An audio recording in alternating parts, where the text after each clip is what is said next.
Você está no Duas Saídas. Seja bem-vindo, seja bem-vinda ao seu podcast sobre o basquete nacional.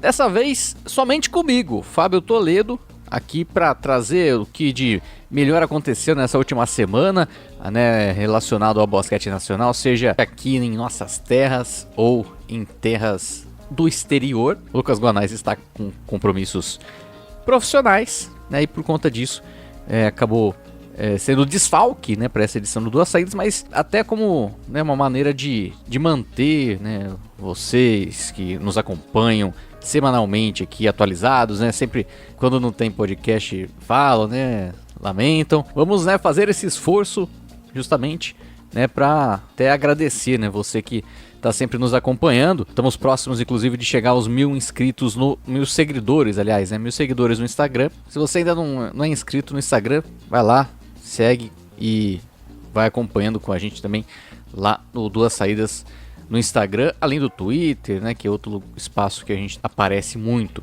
E no podcast de hoje a gente vai falar, claro, dos brasileiros pelo mundo, tem LBF, tem aí a pré-qualificação para a pré-qualificação do Mundial Feminino, tem o NBB nos playoffs e, claro, vai ter, como a gente já prometeu na última edição, a premiação, né, dos melhores do ano, as nossas escolhas, né, pro NBB, com inclusive, né, a presença de Lucas Guanais, não diretamente, né, não vamos ter a nossa interação tradicional, mas ele preparou, né, um áudio especial aí para apresentar as escolhas dele, né, dessa temporada, beleza?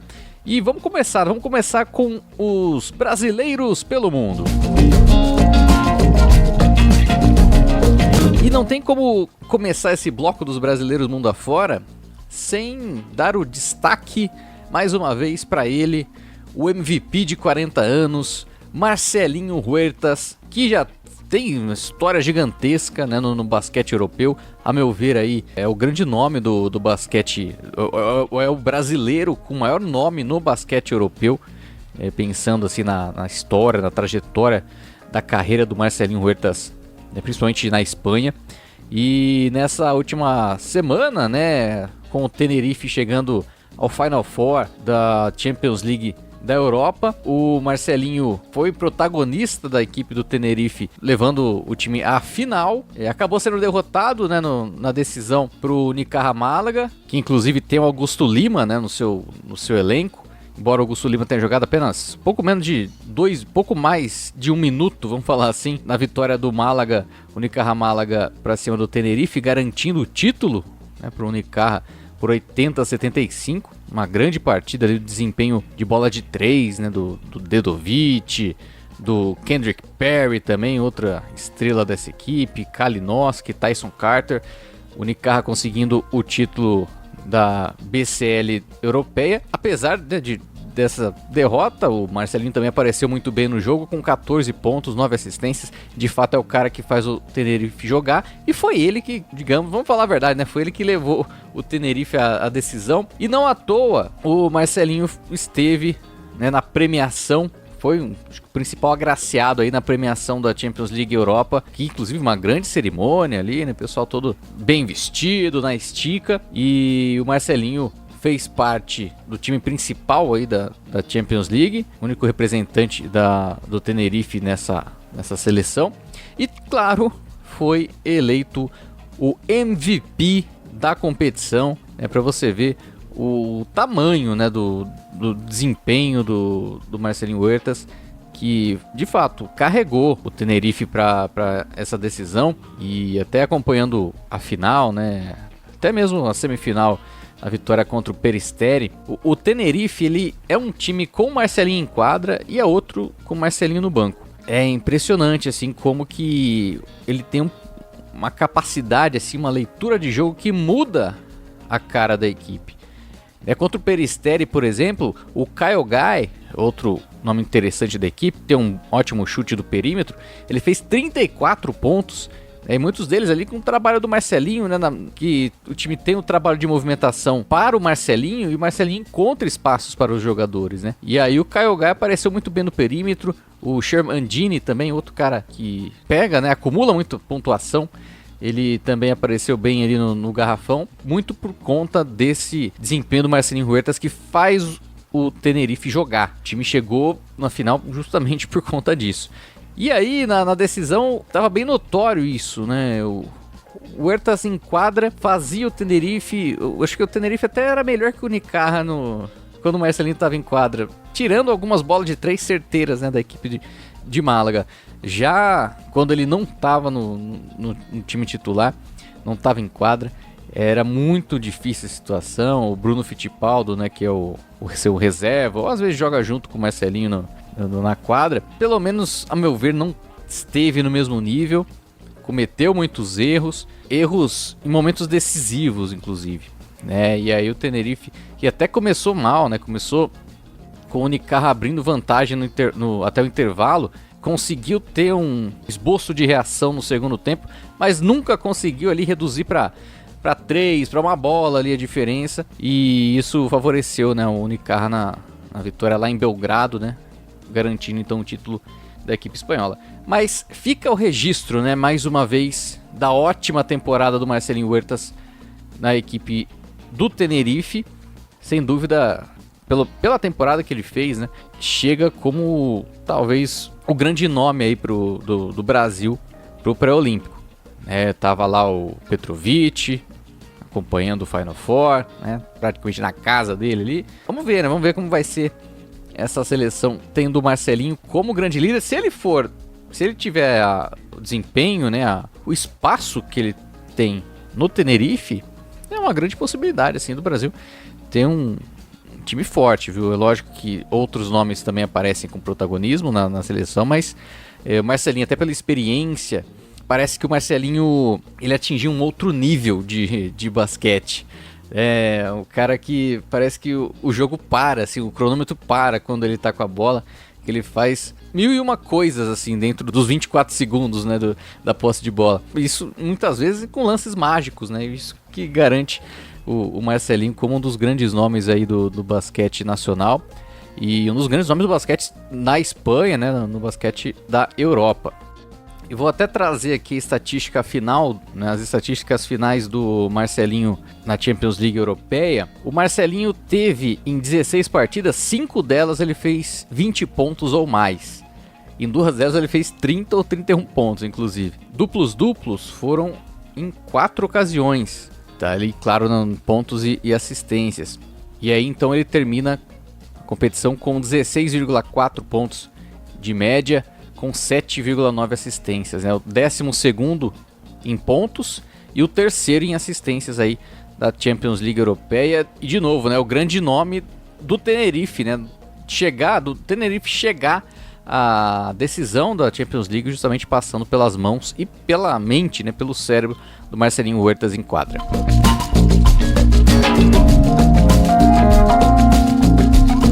E a gente segue na Europa pouco mais, né, para falar de um encontro ali entre brasileiros lá no basquete alemão. A gente já tem falado, né, algumas semanas do Alexei jogando, né, agora na Alemanha, no Crailsheim.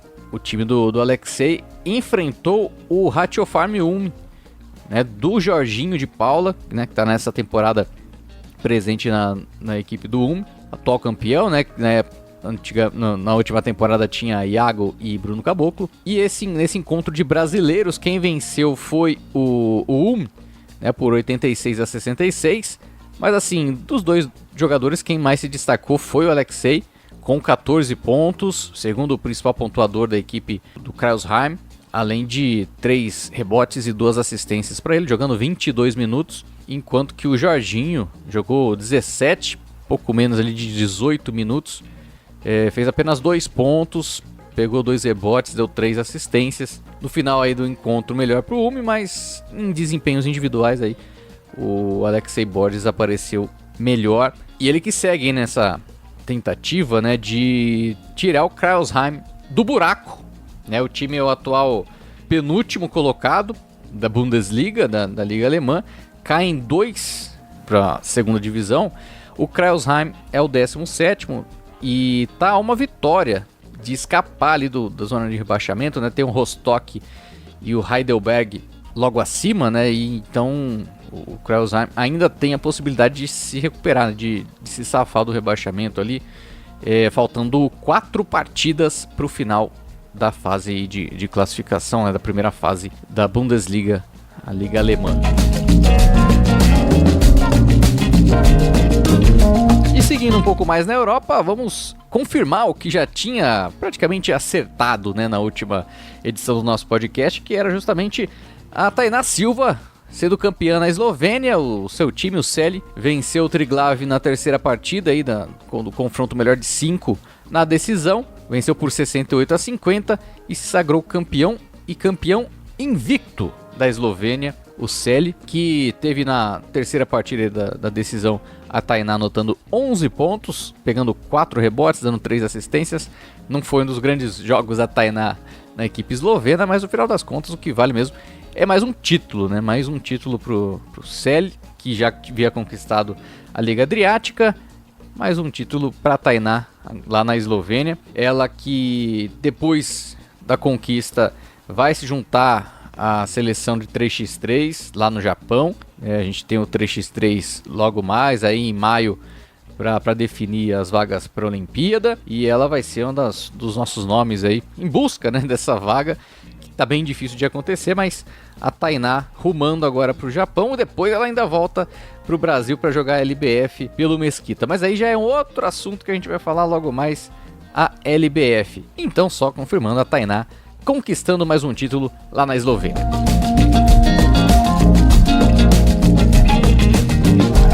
E o pré-qualificatório do Campeonato Mundial? Pois é, foram definidos aí os chaveamentos, né, os grupos dessa competição que não faz sentido existir, que vai acontecer durante os Jogos Olímpicos, inclusive, né? O torneio vai acontecer em agosto. Tinha a chave ali do México e a chave de Ruanda.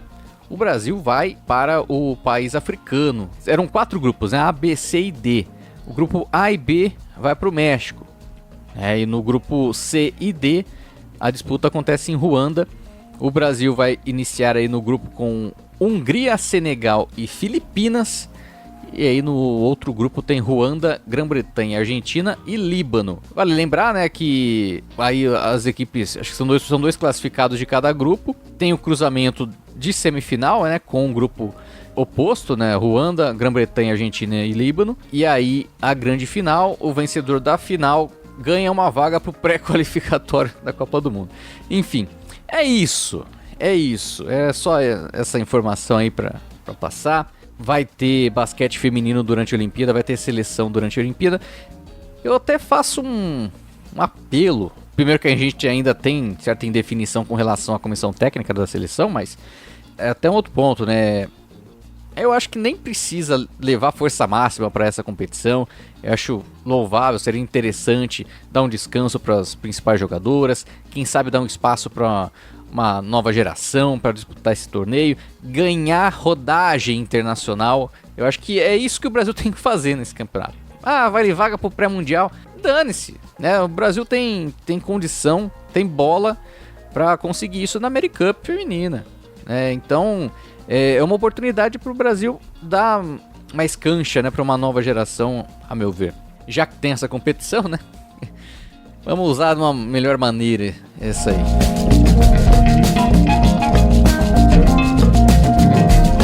E agora a gente fala de LBF, a Liga de Basquete Feminino. Bom, tudo indicava, né, que essa semana, até por conta aí, né, do Sampaio e do Ituano não atuarem, o próprio Corinthians também não jogou, mas os protagonistas atualmente da LBF são Sampaio e Ituano, além do César Araraquara. Era, enfim, a grande oportunidade do César Araraquara conquistar aí, né, uma vitória a mais e ultrapassar o Ituano, embora tivesse, né, um jogo a mais que o Ituano aí na classificação. E aí o César assumiria a segunda colocação, mesmo que provisória. Só que esqueceram de combinar com o Santo André, né? O ginásio Laís Helena, lá em Santo André, lá no ABC Paulista. Santo André conseguiu uma enorme vitória por 60-52. Né? Um desempenho gigantesco da Evelyn, marcando presença, né, no garrafão, nas bolas de 3, pegando rebote. um desempenho gigantesco, né? Absurdo dela. Até porque, né, o César Araraquara tem jogadoras de qualidade também. Grande destaque para Érica de Souza, né? Mas aí no final das contas, Santo André levou a melhor, uma grande vitória da equipe de Santo André, que desponta aí também, né? Na quarta colocação do campeonato, com 58% de aproveitamento, e freia um pouco o César Araraquara, né? Nessa tentativa da equipe aí de crescer no campeonato. É claro que, na sequência, né, o César Araraquara venceu o Bax Catanduva por 88-64, né, atropelou a equipe de Catanduva, mas a semana termina saldo não tão positivo assim, né, para o SESI por conta dessa derrota. Na partida contra Santo André, o SESI não contou com força máxima, inclusive. Estava desfalcado da Emanuele, ela que tem feito bons jogos vindo do banco, inclusive. Não teve ela presente, né? E aí a rotação sentiu um pouco, né? O César Araraquara. Mas assim, nada justifica também, né, mano? O Santo André não tem nada a ver com isso, né? Uma excelente vitória aí, com um ótimo desempenho no garrafão da Evelyn. A Ju Ribeiro também contribuiu muito bem com 10 rebotes. E aí você conseguindo conter o garrafão do César Araraquara, você consegue também ter a possibilidade de ter maior volume de jogo, né? E foi assim que o Santo André conseguiu essa ótima vitória jogando em casa. E quem também gostou de vencer foi o Ponta Grossa, né? É o Ponta Grossa, na verdade, porque o time que levou mais tempo, né, pra sentir o gosto da vitória, venceu de novo. E que vitória, né? Por 63-45 sobre o time do Blumenau, na casa do adversário, soube aproveitar inclusive o desfalque da Glenda, que não atuou pela equipe de Blumenau, e quando a Glenda não joga, o negócio fica mais acessível, digamos assim, né, para o adversário. E Ponta Grossa teve mais uma vez exibição enorme da Manu Rios e da Nádia, que são os protagonistas dessa equipe, né, junto com a Karina também, jogadora muito presente ali no garrafão. Uma vitória importante, inclusive ali na parte de baixo da classificação da LBF. A gente havia falado na última semana com relação ao Ponta Grossa estar no retrovisor ali das equipes abaixo, principalmente do Bax Catanduva. Dessa vez, não só o Ponta Grossa apareceu no retrovisor, como ele ultrapassou o Bax Catanduva e aí deixou a lanterna nas mãos das bruxas lá de Catanduva, que até teve a oportunidade de se recuperar, né, no jogo no domingo, inclusive, só que o time deixou a desejar. Foi derrotado para o Sodier Mesquita e foi dominado pelo Sodier Mesquita por 74-50, uma vitória heróica gigante para o Sodier, que ainda está nesses altos e baixos do campeonato. Chegou ali, né, a ficar próxima da lanterna, mas aí conseguiu algumas vitórias importantes, inclusive essa, que coloca o Sodier Mesquita na 8ª colocação, né, na zona de playoff. E mais do que isso, né, a equipe não vencia fora de casa desde a temporada de 2022. Um desempenho enorme aí da Brenda, que terminou como a craque da partida, né, 20 pontos, 6 rebotes para ela, além de 3 roubos de bola. Teve também a ótima presença da Mayra Caicedo, a armadora colombiana, aparecendo muito bem novamente. A Isa Costa também com 15 pontos e 9 rebotes. Enfim, uma vitória, acho que para dar uma moral, né, pro Mesquita aí nessa corrida, né, em busca da classificação para os playoffs. Ganha um ânimo, né, para essa disputa. Enquanto que o Bax Catanduva acende o sinal de alerta, né? A Bárbara Basílio, depois de fazer suas 3 grandes partidas, né, nos seus 3 primeiros jogos pelo Catanduva, contra o Sodier Mesquita, ela teve um desempenho abaixo, principalmente na questão de aproveitamento, né, dos seus arremessos, porque ela pegou 16 rebotes, deu 8 assistências, só que fez 3 pontos apenas, e ela é a jogadora que tem mais volume ali ofensivo, né? Ela tentou 17 arremessos, só acertou 1. Foi a jogadora que mais arremessos tentou pelo Catanduva, né? Depois veio a Bianca. E isso é muito complicado, né? Pra suprir, né? Se a principal pontuadora da equipe tá numa manhã, porque o jogo aconteceu às 11 da manhã, tá numa manhã dessa, né, de baixo aproveitamento no garrafão, aí, meu amigo, é difícil, né? O Sodier Mesquita aproveitou isso e conseguiu uma ótima vitória. A Thaísa fez, né, um grande jogo com 20 pontos, pegou 7 rebotes, mas foi insuficiente, né? Foi insuficiente pro Catanduva, fez apenas 50 pontos, um baixo rendimento aí da equipe, que novamente, né, tem aí a Bárbara Basílio como uma novidade para a sequência do campeonato, mas o time como um todo, né, não está funcionando da maneira adequada, né? Tá faltando um pouco mais de profundidade aí desse elenco, né? Algumas atletas não estão com o mesmo desempenho de antes ali, como a Ivane Marques, a própria Nath, né, na armação. O time que tá com muita dificuldade, né, para crescer no campeonato, e tá vendo até o Ponta Grossa melhorar e o próprio Catanduva não evolui, né, no campeonato. Cenário complicado pro Bax Catanduva, pensando aí na competição, que agora é o novo lanterna com 13% de aproveitamento. Trazer aqui a classificação atualizada. O Sampaio é o líder com 92%. O segundo lugar é o Ituano com 84% de aproveitamento. Terceiro lugar, César Araraquara com 78%. Quarto lugar, Santo André com 58%. Quinto lugar, o Campinas com 50%. Sexto, Corinthians também com 50%. Aí no desempate, o Campinas venceu o Corinthians na primeira fase, né, no primeiro turno. Então tá à frente. Sétimo lugar para o Blumenau com 46%. Oitavo, o Sodier Mesquita com 33%. Nono lugar para o São José com 30%. E aí o décimo lugar, o Ponta Grossa com 15%. E o Lanterna, né, o 11º lugar, Catanduva com 13%.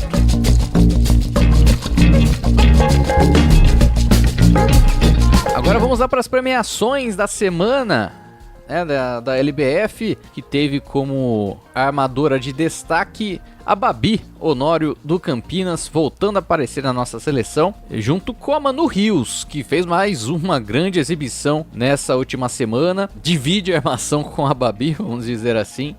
Não tem como deixar de fora novamente a colombiana. E aí, né, também aparece no perímetro, né, a ala Mabel Martinez do Blumenau, apesar da semana do Blumenau ter sido não tão boa, né, porque teve uma vitória contra o Catanduva, mas depois acabou derrotado por Ponta Grossa. Mas a Mabel Martinez, a veterana aí, apareceu bem para a equipe, né, acho que ainda mais no jogo contra o Ponta Grossa, que a equipe estava desfalcada da Glenda, né? Então ela teve que aparecer mais. Fez ali sua parte, mas o coletivo não acabou fluindo, né, da maneira adequada, e a equipe foi derrotada, mas ela aparece aqui na nossa seleção dos desempenhos individuais. Já as pivôs, a Brenda do Sodier Mesquita, destaque aí dessa vitória contra Bax Catanduva, e a Fatou Diane, a pivô senegalesa da equipe do Unimed Campinas, que teve o maior desempenho da semana, né?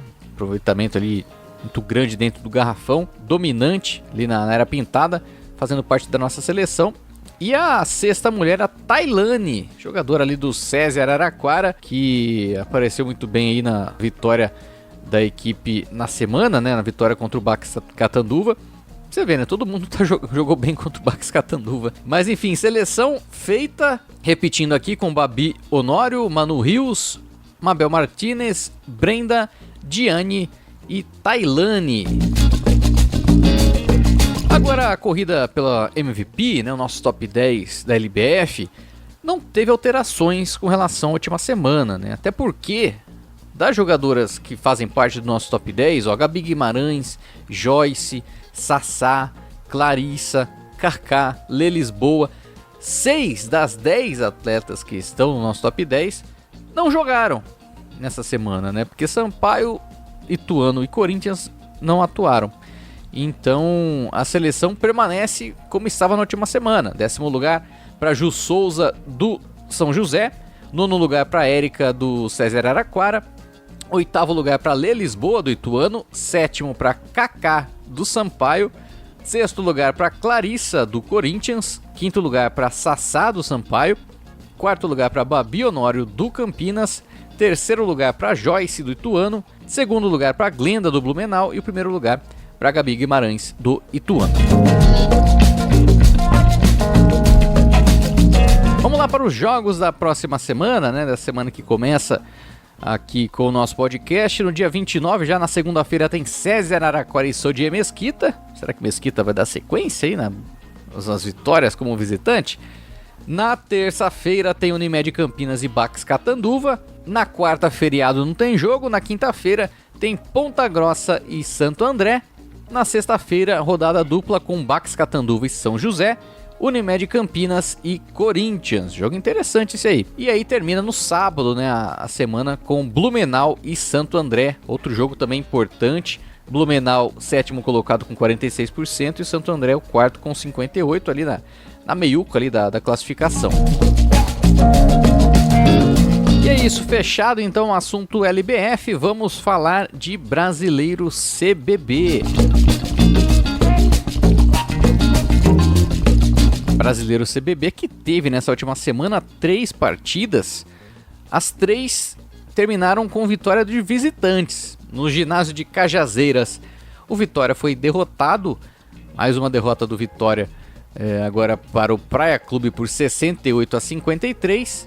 Também, né, no dia 25, o Cruzeiro venceu o Vitória por 83-81, novamente em Cajazeiras. E outra equipe a vencer como visitante foi o Santos Fups, jogando em Sorocaba, venceu a Liga Sorocabana por 87-83. E aí na classificação, né, do Brasileiro CBB, na Conferência Josuel, o Praia é o líder, né, com 4 vitórias e 1 derrota, mesma marca ali do Cruzeiro, mas um desempate, o Praia leva melhor. Terceiro lugar para Tatuí com 2 vitórias e 3 derrotas. E o Lanterna, o Vitória, sem vitória. Já na Conferência Macarrão, o líder, com um jogo a menos do que o seu principal adversário, é o Osasco, né, que tem 4 vitórias e 1 derrota. Enquanto o Santos Fups, que vem em segundo lugar, tem 4 vitórias e 2 derrotas. Né? Então, na porcentagem, o Osasco ainda está na frente. Mas é lógico, tem um jogo a menos. Na terceira colocação está o Blumenau, com 2 vitórias e 2 derrotas. Só que também, né, 2 jogos a menos que a Liga Sorocabana, quarto colocado, com 2 vitórias e 4 derrotas. No quinto lugar, também com quantidade de jogos semelhante à Liga Sorocabana, na verdade um jogo a menos que a Liga Sorocabana, 1 vitória e 4 derrotas para o Brusque. Enfim, é isso, o cenário atual do Brasileiro CBB, mas tem muita coisa pela frente ainda, inclusive com os jogos da próxima semana, né? Dessa semana que começa, vai ser um pouco mais movimentado em comparação com as últimas semanas, inclusive, né? No dia 30 tem Vitória e Tatuí, lá em Cajazeiras. No dia 1º de maio, 2 jogos, tem Santos Fups e Brusque, Osasco e Blumenau. No dia 3 tem Santos e Blumenau, na mesma data tem Liga Sorocabana e Brusque. Ainda no dia 4, né, no sábado, tem Praia Clube e Cruzeiro, jogaço aí do Brasileiro CBB, né, dos 2 líderes da Conferência Josuel. E no domingo pela manhã, tem Liga Sorocabana e Blumenau.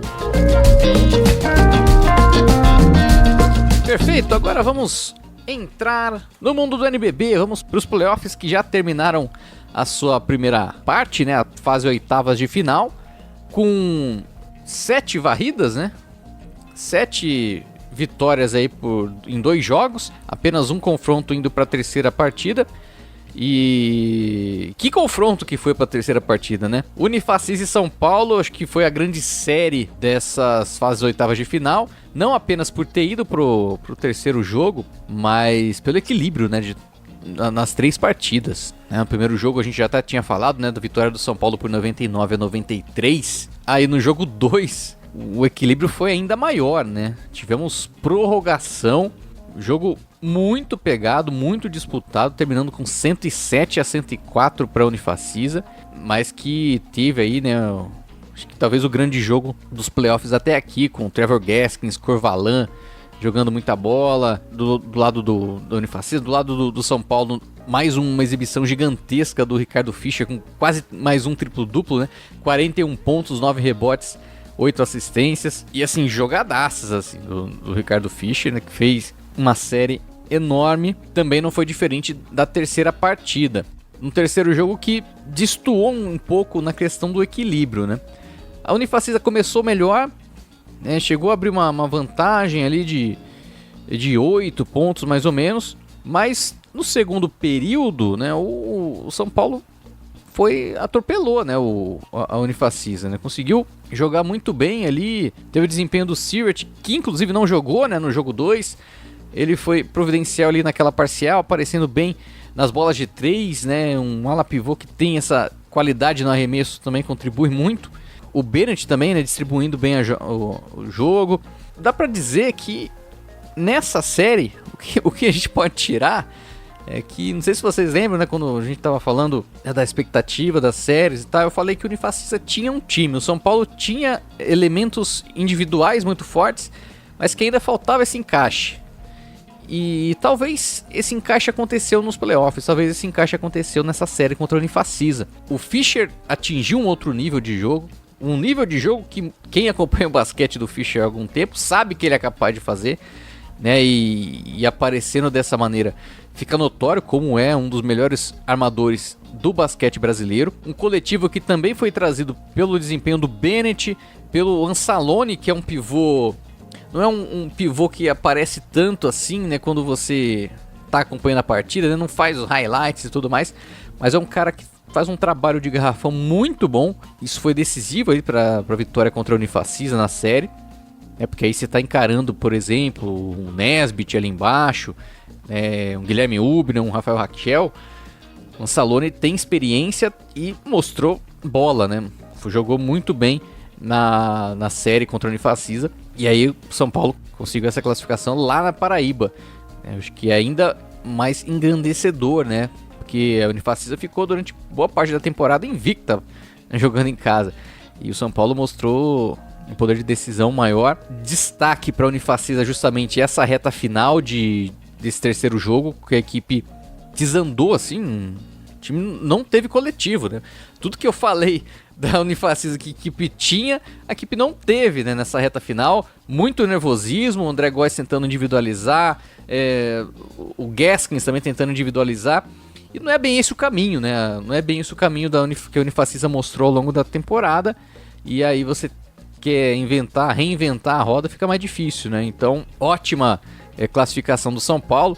Teve quem criticar, o despreparo venceu a equipe que mais planejou, que melhor planejou e tal.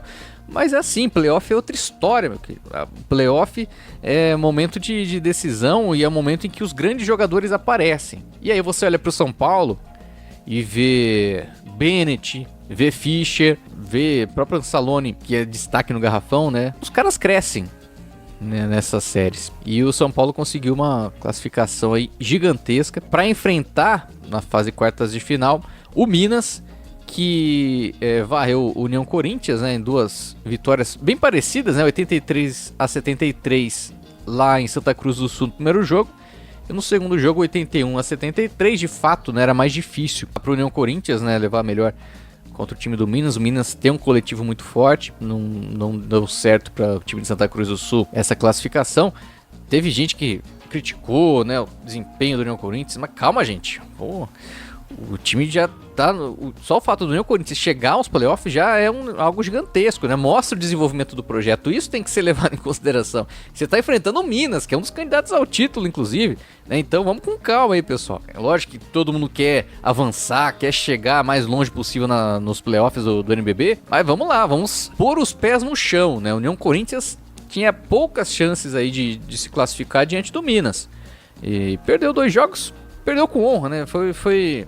Foi uma temporada muito boa do União Corinthians em termos de desenvolvimento do projeto, de público, e isso tudo eu acho que deixa com muita positividade assim, a temporada pro Nico. E na outra chave, né, no lado onde vão enfrentar inclusive Minas ou São Paulo, os outros 2 classificados foram, né, o SESI Franca, que não deu a mínima chance pro Mogi.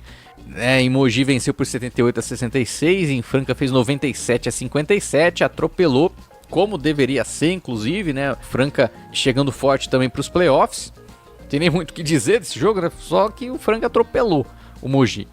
E vai enfrentar o Paulistano, que fez duas grandes partidas diante do Corinthians. Era talvez uma série que se esperava maior equilíbrio. Eu falei, inclusive, que eu acreditava no time do Corinthians, mas o Paulistano mostrou a capacidade coletiva da equipe, né, que é um time que não tem o protagonista. Tem jogo que um vai ser protagonista, tem jogo que outro vai ser protagonista.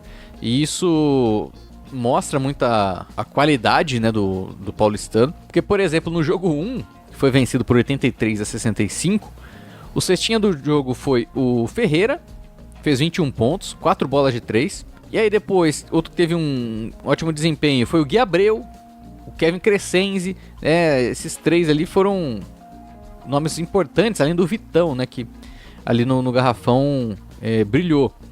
Já no segundo jogo, o principal nome da equipe foi o Vitão, notando 19 pontos, sendo importante ali nas bolas de 3, 5 bolas no perímetro para ele. Mas também apareceu muito bem o Dória, o Gui Abreu, até o Atauri teve alguns momentos interessantes, o Vitinho. O coletivo do Paulistano funcionou muito bem, né? Isso fez com que levasse a melhor diante do Corinthians. Pra tristeza, né? Infelizmente aí a temporada termina pro Elinho. A gente vinha destacando, né, o desempenho dele na temporada, com questão às assistências, né? O Elinho no primeiro jogo fez 12 pontos, pegou 6 rebotes, deu 7 assistências. Na segunda partida ele não conseguiu pontuar, inclusive. Ele passou zerado no segundo jogo. Tentou 10 arremessos, não converteu nenhum. Em compensação, deu 11 assistências.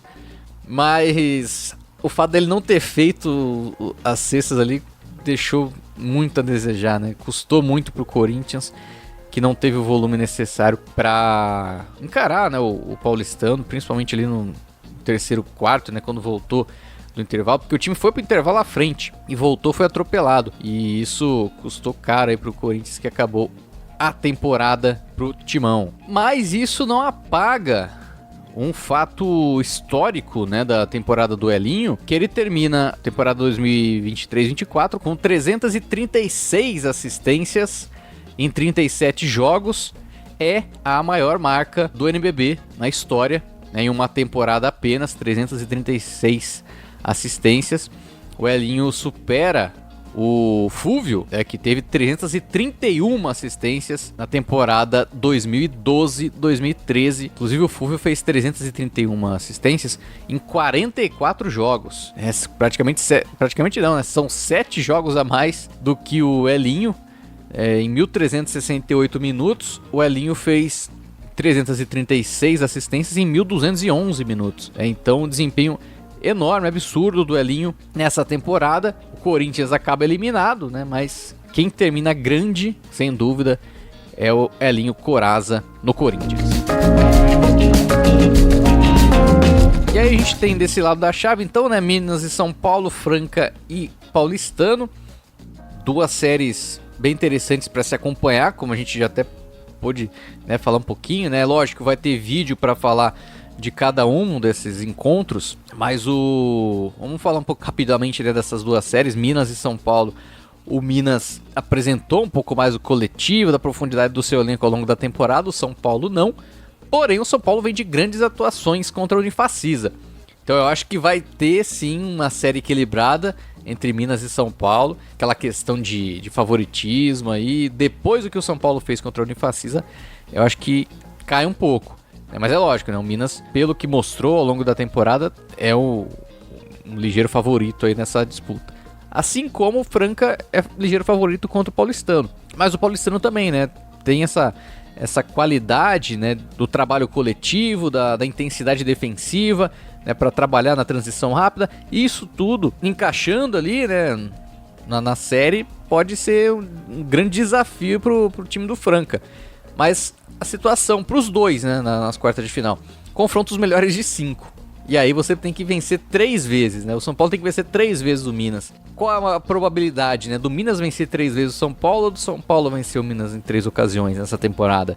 Mesma situação para Franca e Paulistano, né? O cenário muda um pouco, o chaveamento, né, das oitavas, ele pode atrapalhar um pouco, né, as equipes. Por exemplo, é que não teve nesse caso, né? Mas o time favorito ali ser derrotado no primeiro jogo, o time pega um pouco mais pressão, né, para os próximos confrontos. Isso acabou não acontecendo, né? Os visitantes praticamente venceram. O único visitante que não venceu no primeiro jogo foi a Unifacisa, que a gente viu a Unifacisa eliminada, mas agora no cenário melhor de 5 é um pouco diferente, né? O primeiro jogo é na casa do time de melhor campanha, aí são 2 jogos na casa do outro adversário, e aí mais 2 jogos no time de melhor campanha. Então o cenário muda um pouco. Franca e Minas, já que a gente tá nessa chave, eles têm a possibilidade aí de fazer a primeira partida em casa com uma vitória, né? Isso dá um pouco mais de condição para o time chegar na casa do visitante, né, com um pouco menos de pressão. É lógico que caso o Paulistano ou São Paulo vençam o primeiro jogo também muda o cenário, né? Mas acho que tem um pouquinho mais de favoritismo por conta desse primeiro jogo ser na casa do time de melhor campanha. E a gente vai para outra chave, porque o cenário também é parecido, né? O Flamengo e Fortaleza Basquete Cearense, com o Flamengo tendo a melhor campanha, enquanto Vasco e Bauru Basquete vão se enfrentar também com o Vasco na melhor campanha. E aí a gente fala, né, de Flamengo e Botafogo, que foi o confronto das oitavas. Primeira partida foi de muito equilíbrio, inclusive, que a gente já falou na última edição do podcast. Mas depois, né, no jogo no Maracanãzinho, o Flamengo foi dominante, não deu chances ali para Thornton, Jamal e companhia, e terminou com a vitória por 78-56, garantindo o avanço aí para as quartas de final. Outra série que a gente esperava muito equilíbrio era justamente Fortaleza e São José. Teve isso no primeiro jogo, no Lineu de Moura, no Vale do Paraíba, né, em São José dos Campos. Mas depois, no CFO, Fortaleza teve um ótimo desempenho coletivo ali, com o trabalho do McLennan, com o trabalho do Resta, inclusive um ótimo desempenho do Ed, tanto nas bolas de 3 como na distribuição de jogo. E o Fortaleza conseguiu a vitória, né, diante do São José por 90-66, fim de temporada aí para a Águia do Vale, e o Fortaleza segue para as quartas. E aí na outra chave, o Bauru conseguiu uma grande vitória contra o Pato, lá em Pato Branco, né, que é sempre um desafio para Bauru. E no último sábado, né, a equipe teve aí a possibilidade de fechar a série na segunda partida jogando em Bauru agora. Foi muito bem, né? Conseguiu ali abrir uma vantagem no segundo período. Acho que foi o único diferencial da partida, dá pra dizer assim, né? Com a equipe trabalhando bem ali na defesa, segurando um pouco ali o ímpeto ofensivo do Pato. E aí a equipe conseguiu travar o time paranaense no segundo período. Foi com a vantagem para o intervalo. Uma vantagem que foi bem administrada, né? O Bauru tinha ali a vantagem, né, ali na casa dos 8 pontos. Pato fazia uma cesta, Bauru ia lá, errava, o Pato tentava nas horas chave, né, pro Pato reduzir a diferença para encostar e quem sabe fazer a virada. O Pato também cometia muitos erros, né? Desperdiçou muitos arremessos. Não foi lá um grande jogo assim de se acompanhar, mas no final das contas venceu o time que teve a melhor cabeça ali para fechar o jogo. O Bauru venceu por 71-62. Eu fui o repórter da transmissão, né, para Cultura e pro NBB, né, no YouTube. Eu destaco um pouco da tristeza, né, dos jogadores do Pato depois da eliminação, né? Um pouco cabisbaixo. Ali o próprio Barnes também, na hora de falar sobre a temporada, ficou, né, muito triste, porque eu acho que até os jogadores do Pato acreditavam na vitória nesse jogo de sábado, porque tudo mostrou que o time tinha essa condição, né? As oportunidades apareceram, o time teve as bolas para fazer um jogo melhor e acabou não acontecendo, né? Não fizeram o dever ali, né, para levar ali, quem sabe, para a terceira partida. Mas no final das contas o Bauru conseguiu a vitória, avança para encarar o Vasco, que nas oitavas desbancou o Pinheiros em 2 jogos, 64-56 no primeiro jogo, e no segundo jogo venceu por 85-70, assim também, né, como a gente previa, né, o Vasco, embora tenha sido derrotado no turno e no retorno pro Pinheiros, o Vasco tem mais time, né, pros playoffs. Grande desempenho do Eugênio na segunda partida, Marquinhos muito bem também na distribuição de bola, além dos arremessos certeiros.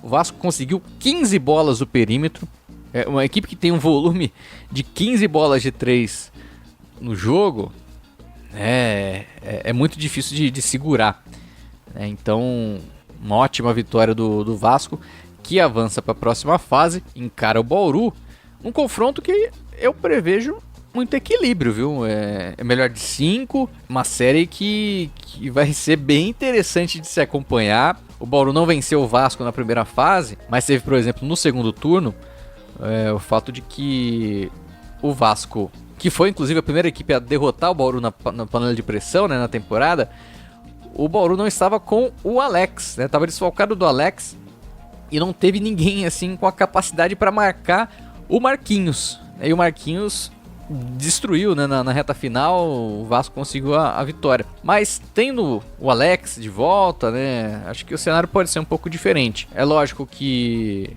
ao meu ver, o Vasco é favorito, até pelo que fez na temporada, mas não é um favoritismo tão grande assim. Eu acho que é o menor favoritismo das quartas de final, né? Até porque é o duelo do quarto contra o quinto, né, da fase de classificação. Se a gente teve, por exemplo, Fortaleza e São José nas oitavas, que é um duelo mais próximo, a gente vai ter agora o duelo do quarto contra o quinto. E eu acho que aí que tá o equilíbrio, né? Duas equipes que se destacam ali pelo desempenho coletivo, né, no trabalho de defesa, de distribuição de bola. Tem ali nomes que estão em alta, né, na temporada, o próprio Matheus Eugênio, como eu já falei, tem o Paulic, Marquinhos, né, do lado do Vasco, enquanto que o Bauru tem o Dontre Albright, que está jogando muita bola. Dontre Albright, um dos melhores arremessadores dos 3 pontos, isso porque não é o grande destaque dele, né, o cara é líder em roubos de bola da temporada, tem também um ótimo desempenho ali nas infiltrações, e além de tudo isso, está chutando bola de 3 a rodo, está fazendo chover nas bolas de 3. Tá muito bem, junto com o Alex, né, que é uma referência do Bauru, e o Anderson Rodrigues, que vem em ótima temporada. Enfim, série enorme entre Vasco e Bauru Basquete nas quartas de final. Então é isso, né? Vamos ver como é que vai ser aí as quartas do NBB. A gente tem aí os confrontos. Eu vou até pegar aqui já as partidas para você anotar na agenda. Bom, vamos lá. Os playoffs eles vão começar no dia 2, tá? Na quinta-feira. Duelo entre SESI Franca e Paulistano no Pedrocão. Depois, na sexta, tem Minas e São Paulo, lá em Belo Horizonte. Flamengo e Fortaleza no Tijuca. No sábado tem Vasco e Bauru Basquete, jogo em São Januário. E é isso, né? Os confrontos aí das quartas de final acontecendo de quinta a sábado na primeira perna, né? E aí os outros jogos acontecendo, né, nos dias 6 e 7. E aí, se necessário, terceira partida nos dias 8 e 9. Beleza? Todos de olho então nas quartas de final do Novo Basquete Brasil.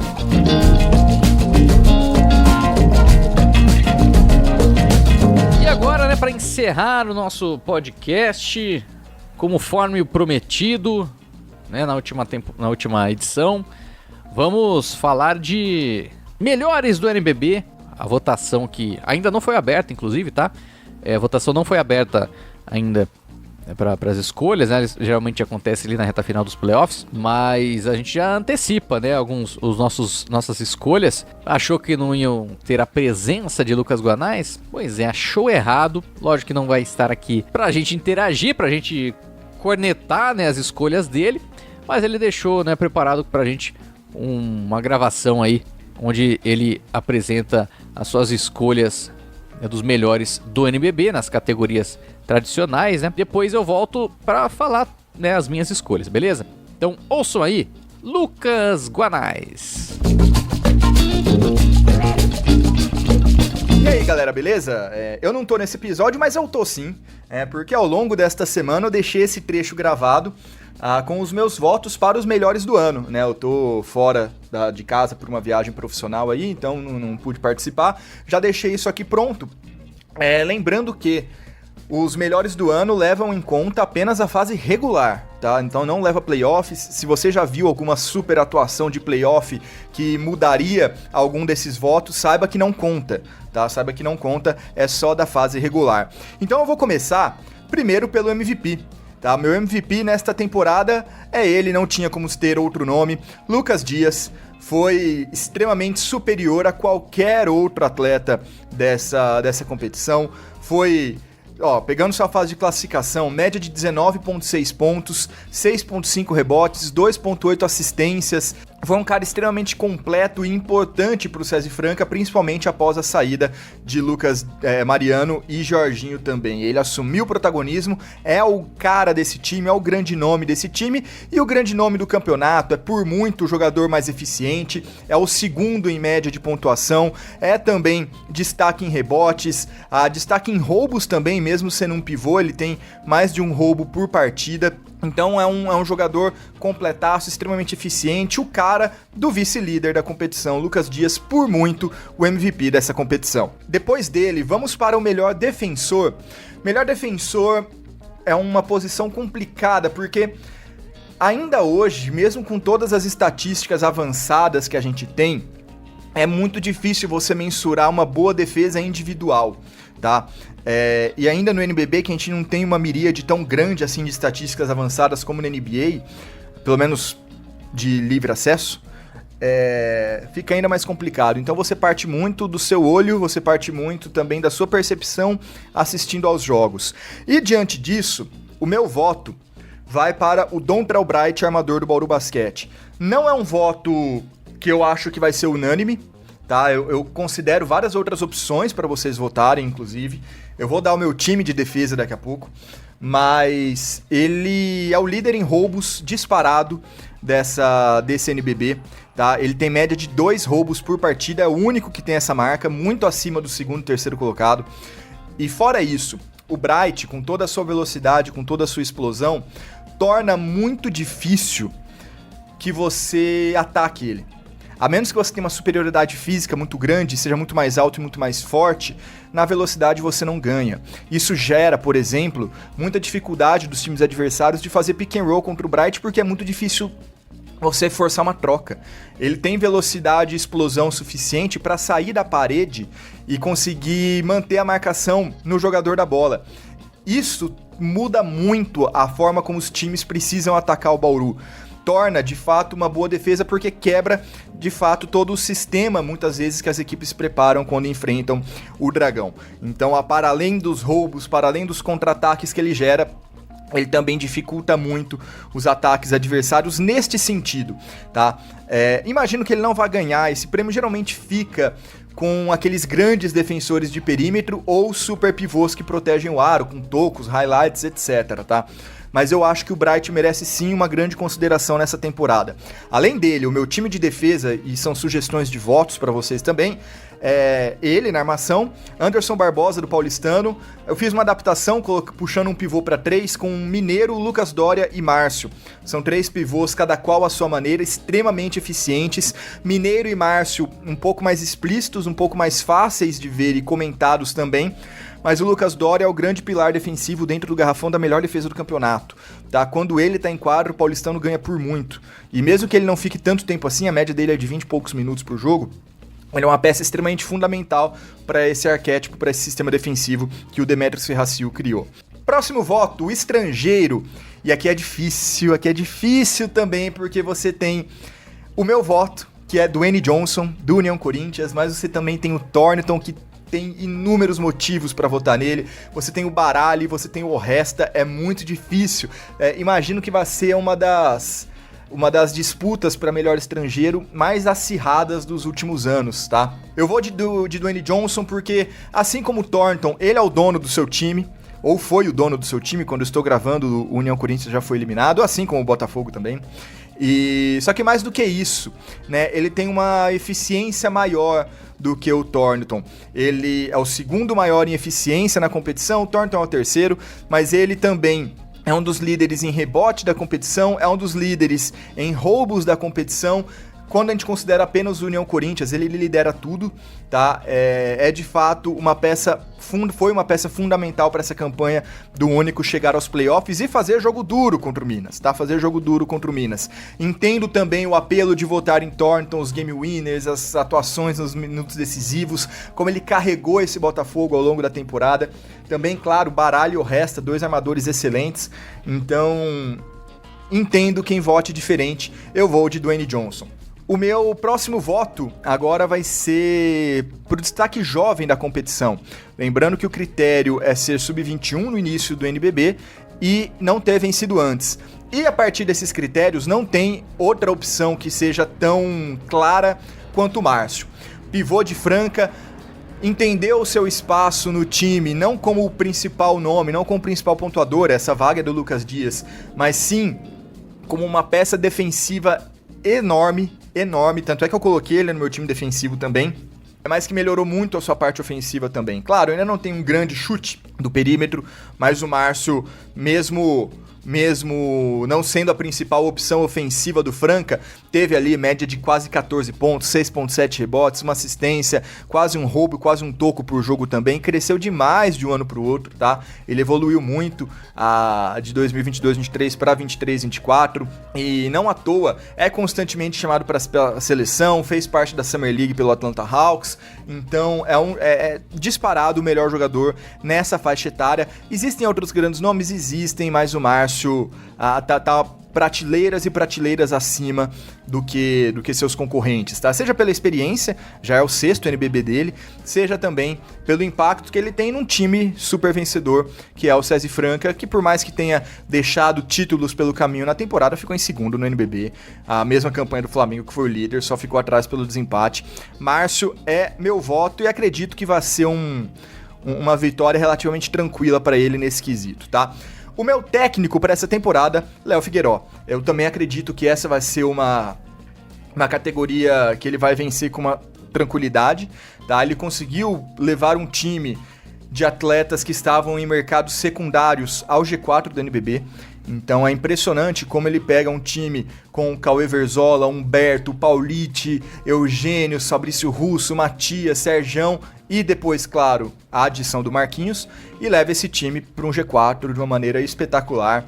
Todo mundo subiu de rendimento na mão dele nesse Vasco, todo mundo. E é o único time também 100% brasileiro, sem nenhum estrangeiro. Claro, isso não é critério para colocá-lo aqui no G4, é só uma curiosidade, mas é impressionante como ele conseguiu montar um time extremamente aguerrido, um time extremamente lutador em quadra e que conseguiu peças muito interessantes, evoluções individuais muito interessantes ao longo dessa temporada, um time que, pelo elenco, peça por peça, ficaria ali de meio de tabela, 7º, 8º, tá? Com o Marquinhos você podia subir para 6º, talvez foi a posição que eu coloquei o Vasco no meu Power Ranking no início da temporada, mas ele foi ainda acima e conseguiu uma grandíssima campanha, está fazendo um grande NBB classificado nesse momento para as quartas de final. Léo Figueiró, acho que não vai ter também muita discussão aqui. E na próxima vai, né? Quando a gente fala em maior evolução, é impossível não pensar nos atletas do Vasco, em Paulite, em Eugênios, mas são nomes, principalmente o Paulite, que eles mantiveram aproveitamento, eles mantiveram o que eles faziam em outros lugares e ganharam mais minutagem e com isso mais espaço. Claro que não é fácil você, numa amostragem maior, num espaço maior de minutos, você manter o nível, tá? Mas eles sim conseguiram, tá? Tanto o Eugênios quanto o Paulite, por isso eu já estou, primeiro, antes de falar o meu voto, eu estou mostrando porque eu descarto alguns, certo? Mas acho que eles vão ganhar muitos votos e provavelmente serão finalistas, eventualmente vencedores, ao lado de, aí sim o meu voto, Anderson Rodrigues, pivô do Bauru. Ele saiu de ser um pivô regular na competição, um pivô mediano, para ser um dos principais nomes do campeonato, sem subir tanto assim a minutagem, tá? Ele saiu de 24 para 31 minutos e praticamente dobrou sua pontuação, aumentou muito o número de rebotes, dobrou o número de assistências. É um cara que cresceu demais. Ele saiu de 8.5 pontos para 14.8, de 4.9 rebotes para 6.5, de 0.4 assistências para 1.1, tá? Então, melhorou levemente o seu aproveitamento dos 2 pontos, aumentou o número de tocos. Anderson Rodrigues é uma peça fundamental para esse Bauru Basquete ter ficado em 5º lugar, para esse Bauru Basquete ter lutado por G4 até a última semana, tá? Além disso, ele é um dos jogadores mais eficientes da competição, tá em 4º em eficiência na competição, é também um dos líderes em rebote, é o 11º em rebote, salvo engano. Cresceu muito de um ano para o outro, tanto em estatísticas quanto em importância e patamar dentro da própria competição. Com certeza vai ser um dos jogadores que mais vão se valorizar, tá, para a próxima temporada, para o próximo mercado, deve ser extremamente visado deve ser extremamente visado pensando em 24-25 e é o meu voto, mas também, como disse, considero outras opções, acho que será uma disputa bem equilibrada, bem acirrada, mas Anderson Rodrigues precisa sim estar nas suas opções.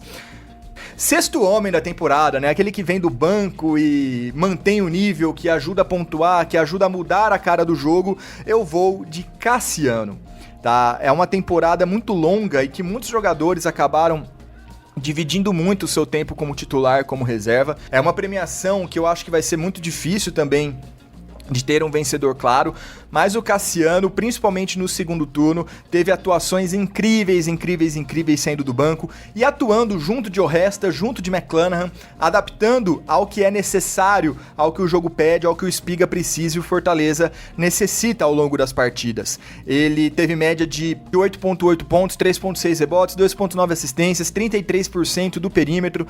É um cara que, saindo do banco, principalmente no segundo turno, teve atuações incríveis. Eu vou de Cassiano pela importância dele, por ele manter o nível do Fortaleza Basquete Cearense quando entra em quadra. Acredito que será uma categoria muito difícil. Você também tem o Buiú, além de outros nomes. Garrafão do Minas, por exemplo, reveza muito também, pode ter peças interessantes, assim como o Fusaro no próprio Minas.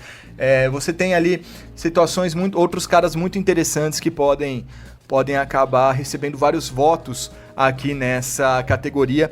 Eu fui de Cassiano. Por fim, falando do meu quinteto, para armador, muito difícil, eu fiquei entre Oresta e Baralli, é uma decisão muito complicada. Cabendo de Oresta, o jogo dele me agradou mais, embora não seja tão plástico, tão chamativo quanto o do Baralli, mas eu acho um pouco mais consistente, tá? Baralli teve muito altos e baixos, o Oresta foi uma peça ali que manteve o Fortaleza num patamar interessante, começando muito bem o NBB, mas depois não deixando o time cair tanto assim ao longo da temporada, né? Caiu acho que no máximo ali para 10º, depois já voltou, pegou até mando de quadra nas oitavas. McClanahan foi instável, os pivôs do Fortaleza foram instáveis, o Oresta não, o Oresta estava sempre ali, mas mantendo mais ou menos o mesmo nível, tentando dar a maior regularidade possível para esse time.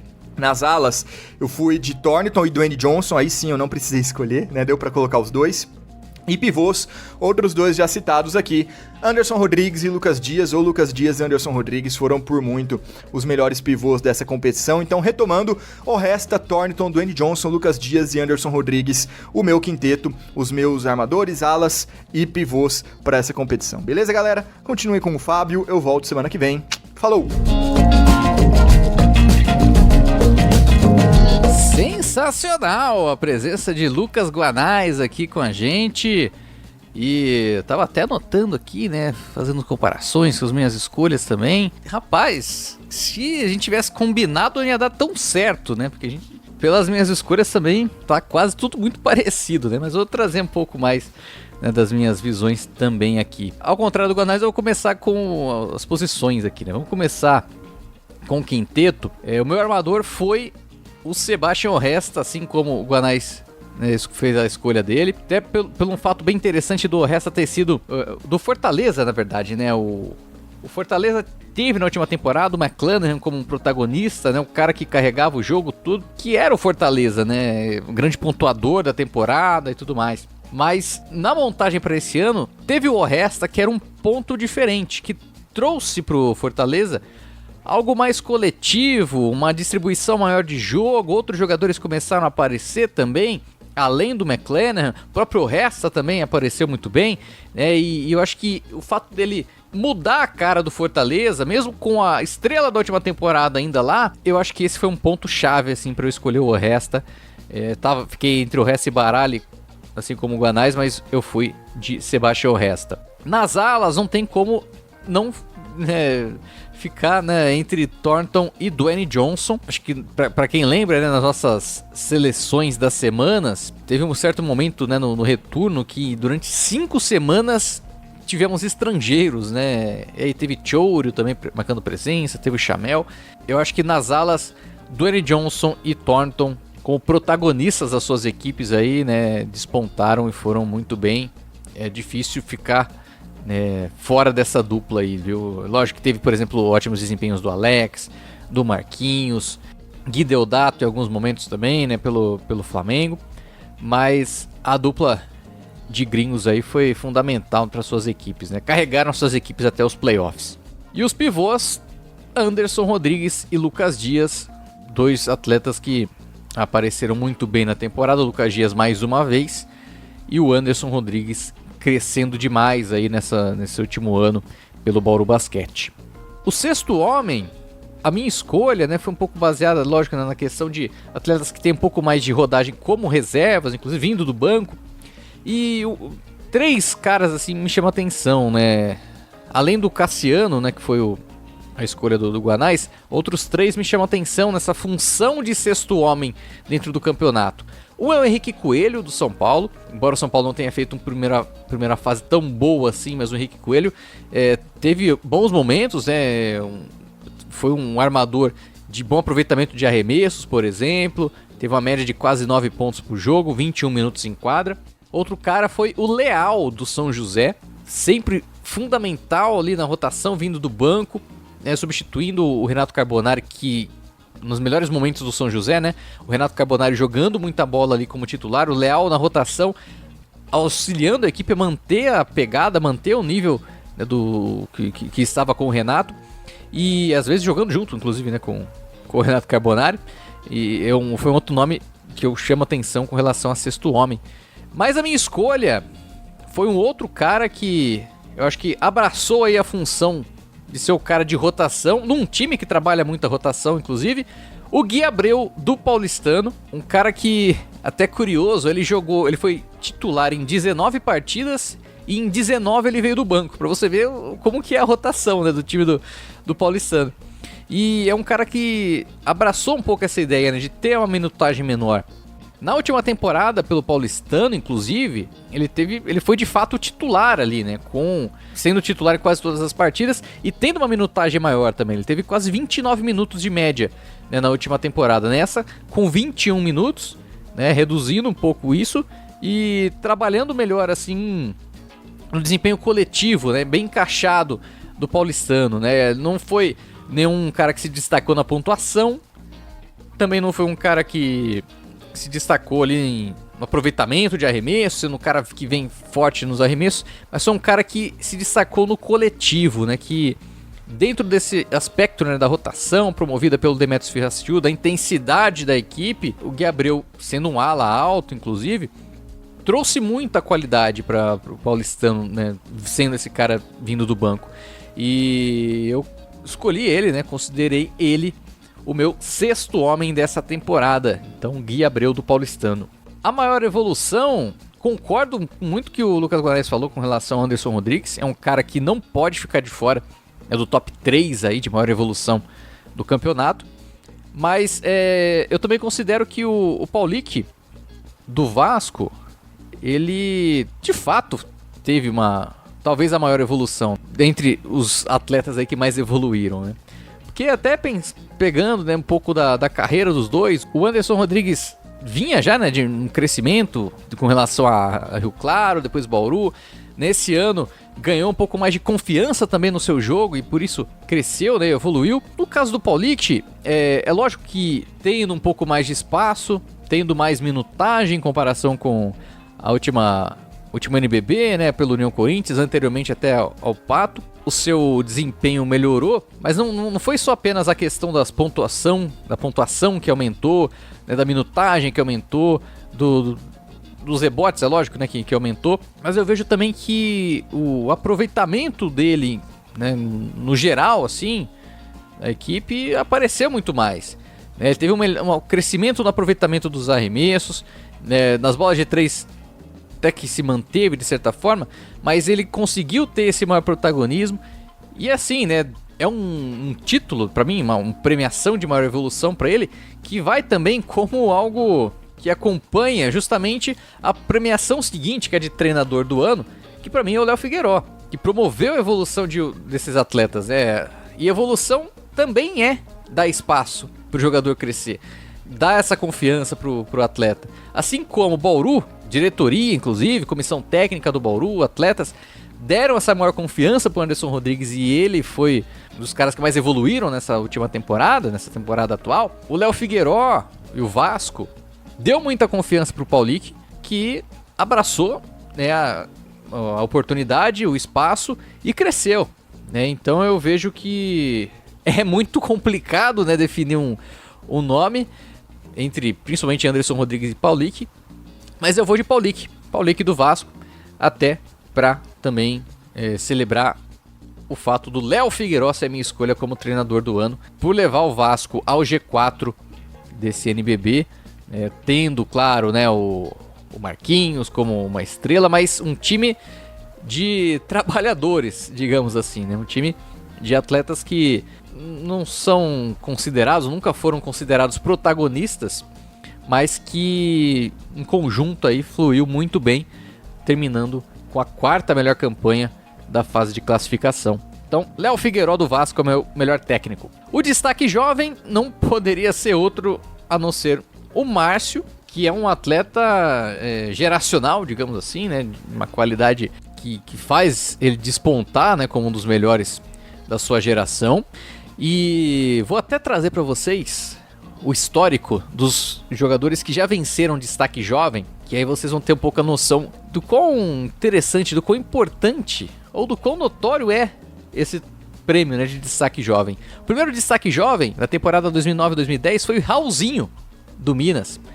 Depois, Vitor Benite venceu, Gui Deodato, Ricardo Fischer, Henrique Coelho, Derek Ramos, Lucas Dias, então pelo Pinheiros, Alexei Borges, então pelo Franca, Gabriel Jaú, pelo Bauru, Didi, então pelo Franca, Dikembe no Paulistano, Gui Santos, sim, pelo Minas, Mãozinha, pelo Fortaleza Basquete Cearense e o último, o Juan Miranda, pelo Cerrado. Uma premiação que, digamos, aquela que prevê o futuro, sabe? Dos caras que vão se destacar. É claro que teve alguns atletas, por exemplo o Derek, né, que por conta de lesões também não conseguiu desenvolver na sua carreira, mas todos os nomes que eu citei aí ou são protagonistas atualmente do NBB, ou são protagonistas além NBB, né? Seleção brasileira, Europa, presentes na NBA, enfim, é uma premiação que se destaca, né? Com certeza. Agora, melhor estrangeiro. Premiação de melhor estrangeiro é algo, como o próprio Guanais já mencionou, já destacou, não foi fácil definir aí o melhor gringo. Eu fiquei, né, no meu Final Three com o Resta, Dwayne Johnson e Thornton, mas eu vou escolher Dwayne Johnson. Levei em consideração, né, os jogadores que fizeram diferença para suas equipes. O Resta meio que mudou um pouco a característica do Fortaleza, beleza. Mas Thornton e Dwayne Johnson colocaram suas equipes nos playoffs, né? Empurraram suas equipes para pós-temporada. E aí, entre Thornton e Dwayne Johnson, tem a questão de eficiência, como o Guanais até mencionou na sua votação, mas eu também destaco um outro critério, que nem sei se é um critério para escolher o melhor estrangeiro, mas o fato de adaptação. O Thornton já está há algumas temporadas, né, no basquete nacional, né? Não é a primeira participação dele no NBB. Já o Dwayne Johnson é novidade, né, dentro do cenário nacional. E não é fácil a gente ver um cara, logo na sua primeira temporada, brilhar da maneira como brilhou o Dwayne Johnson. Uma característica, não é bem um critério a se levar em consideração, mas é de fato um fato, né, que coloca o que mostra, né, a capacidade do Dwayne Johnson. E outra, né, não foi um cara que chegou com pinta assim para ser o que foi, digamos assim, né? O Dwayne Johnson, ele chega ali no começo do NBB, ele chega com uma passagem uma passagem mais longa, né, na carreira dele, pelo basquete de Luxemburgo. Depois ainda uma passagem ali por Maccabi Adumim do Israel. Então não tinha uma grande expectativa com relação a esse ala aí de 2,3 metros. No final das contas, ele pôs o time embaixo do braço, né? Lógico, com outros companheiros, é claro, mas que mostrou uma adaptabilidade muito boa, muito interessante ali no União Corinthians. Então, a minha escolha é Dwayne Johnson, o nosso The Rock. Para melhor defensor, eu também vou de Dontrell Bright. Bom, primeiro porque a questão de ser um cara muito difícil de superar ali, né? É porque o cara tem as mãos leves, né? O cara consegue roubar a bola. E mais além do que isso, acompanha muito bem o adversário, né? É difícil você conseguir uma infiltração, por exemplo, você sem ali o trabalho de bloqueios para levar melhor em cima dele. É um cara que tá sempre acompanhando de perto o seu marcador, seja ele quem for ali, principalmente na posição dele ali, né? Na armação. E não dá para deixar de levar em conta a questão dos roubos de bola. Na fase de classificação do NBB, ele conseguiu um total de 76 bolas recuperadas. Essas 76 roubos de bola aí é a maior marca das últimas 6 temporadas do NBB. O último cara que conseguiu uma marca superior, inclusive, é o recordista, né, em roubos de bola na história do NBB em uma temporada, é o Stokes, o Deontay Stokes, que pelo Joinville conseguiu 97 roubos de bola. Mas assim, poucos nomes ao longo da história do NBB teve uma temporada tão boa nos roubos de bola quanto o Bright teve nessa fase de classificação, né, do NBB. Dá pra citar, por exemplo, Kenny Dawkins em uma ocasião, o Larry Taylor ali no comecinho do NBB, Marcelinho, Machado ainda, Toledo, enfim. Poucos nomes se destacaram assim dessa maneira. Nezinho também, outro cara que apareceu muito bem. Enfim, por ser um cara tá marcado aí na história e por mostrar de fato essa capacidade defensiva numa posição que é muito difícil você se destacar nesse quesito, inclusive, eu coloco o Bright como o meu defensor do ano. E para encerrar o MVP, para surpresa de 0 pessoas, Lucas Dias do César Franca. Não tem nem muito o que falar, né? A temporada dele foi gigante, assim, às vezes, para quem tá no dia a dia, assim, né, pensa, esse fulano foi melhor, fulano foi melhor, tal. Mas em termos de regularidade ao longo de toda a temporada, o Lucas Dias conseguiu fazer grandes exibições do início ao fim da fase de classificação.